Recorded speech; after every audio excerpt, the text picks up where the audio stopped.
সবাই কেমন আছেন? আজকে আমি রান্না করব কবুতরের ভুনা। এখানে আমি কবুতরগুলো দেখে একটু পুড়ে নিলাম।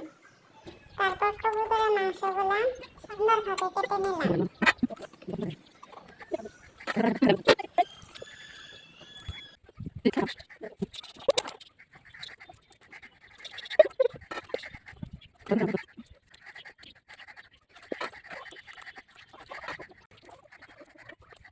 মাংসগুলো কাটা শেষ করে আমি এখানে পেঁয়াজ রসুন কেটে নিলাম। তারপর মাংসগুলো আমি ভালো করে ধুয়ে নিলাম। আমি এখানে ছিলে রাখা পেঁয়াজগুলো টুকরো টুকরো করে কেটে নিলাম। এখানে কড়াই দিয়ে দিলাম, তেল গরম করে নিলাম।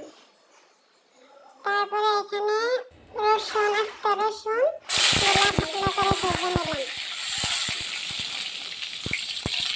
রসুনগুলো ভাজা হয়ে গেলে একটু লাল লাল হয়ে যাওয়ার পরে আমি এখানে পেঁয়াজ দিয়ে দিলাম।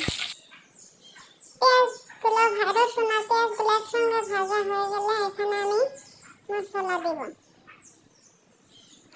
এখানে আমি কাঁচামরিচ, আদা, রসুন এখানে আমি একসঙ্গে পেস্ট করে নিয়েছি। তারপরে আমি 1 চা চামচ হলুদের গুঁড়া,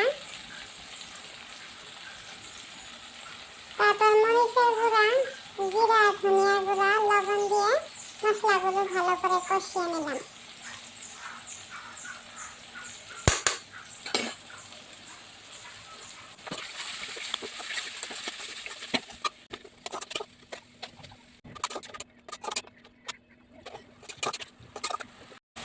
আমার এখানে মশলা কষানো হয়ে গেছে। এখন আমি কবুতরের মাংসগুলো দিয়ে দিব।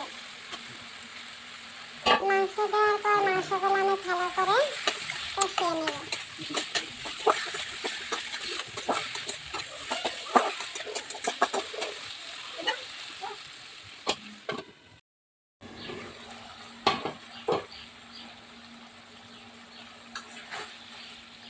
মাংসগুলো কষানো হয়ে গেছে। এখন আমি ঝোল দিয়ে দিব।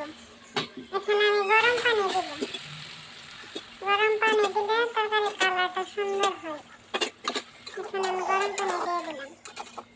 এখন ঢাকা দিয়ে দিব, সিদ্ধ হওয়া পর্যন্ত অপেক্ষা করব।